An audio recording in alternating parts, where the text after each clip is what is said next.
ça fait quelques années que c'est une réflexion au sein de CPE qui se concrétisait, qui a attendu d'arriver à maturité. Et depuis un an, le choix a été de construire ce label. Donc c'est le label Coopérer pour entreprendre. Il a un nom, il a un design, il a un logo, il a un contenu très précis aussi, parce que c'est un label, c'est un petit peu comme une norme, mais cette fois-ci bien spécifique pour les coopératives. Donc il a 113 critères très exactement, chacun parfaitement défini pour ne pas être ambigu, pour être interprété sans ambiguïté possible. Ces critères sont définis, dont un peu plus de la moitié sont des critères obligatoires qui sont à atteindre par une coopérative. À ça s'ajoute une quarantaine de pourcents de critères qui sont des critères recommandés et puis des critères qui sont facultatifs pour l'instant. Le premier de ces 113 critères impose que la CAE soit constituée sous un statut coopératif. Voilà. Ça peut sembler pas grand-chose, mais le statut coopératif, aujourd'hui dans la réglementation, est appelé peut-être à évoluer, ou en tout cas à se préciser. Donc beaucoup de questions se posent, se cristallisent sur ce premier critère.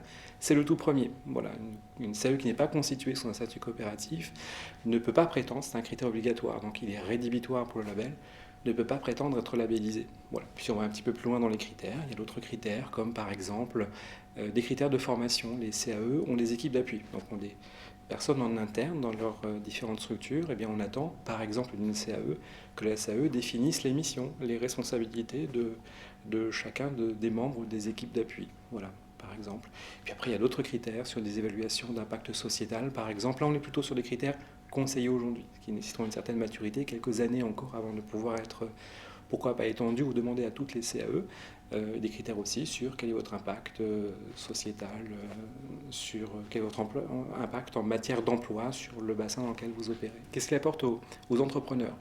Aux entrepreneurs, il donne une garantie de se confier. L'entrepreneur va confier une partie de son travail, de son devenir, de son projet, de son entreprise, ou en tout cas de son métier, à une CAE. Il lui donne la garantie de confier son avenir à une CAE qui s'est posé les meilleures questions sur le meilleur accompagnement possible.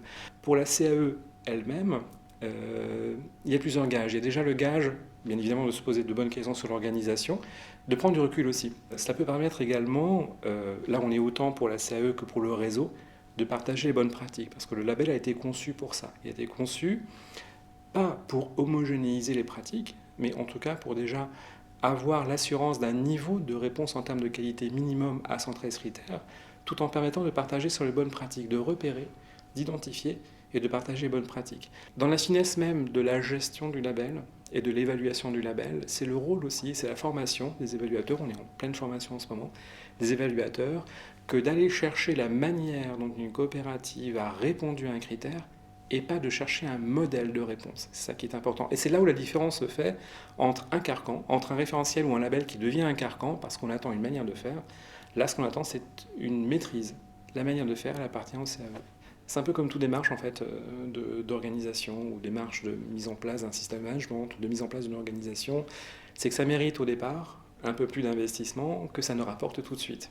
Ça rapporte forcément. Se poser de bonnes questions sur l'organisation rapporte forcément. On n'est peut-être pas moins débordé après, mais on l'est plus tout à fait sur les mêmes aspects, et on l'est peut-être un peu plus efficacement. Si finalement on est quand même un peu moins débordé après, si on a bien mis en place les choses, on ne se lance pas sur les 113 critères en même temps. Il y a une logique aussi dans la manière de mettre en place les choses.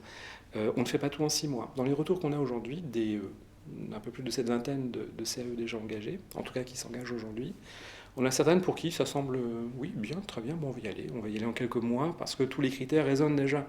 On sait qu'on a déjà des choses, peut-être des points qui sont à synthétiser, à présenter, à construire d'une manière un petit peu différente aujourd'hui, ou même à collecter.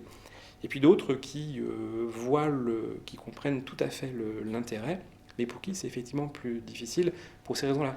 Difficile pas dans la manière de faire, mais difficile dans les ressources à trouver. Aujourd'hui, le timing qui est donné n'est pas de labelliser tout le monde d'ici la fin de l'année, mais en tout cas dans les 3 années à venir. Voilà, ça c'est le principe. Et ensuite, pour toute CAE, pour toute coopérative souhaitant rentrer dans ce réseau, eh bien, c'est de se donner 2 ans, d'avoir en tout cas 2 ans maximum pour pouvoir se rallier à ces 113 exigences.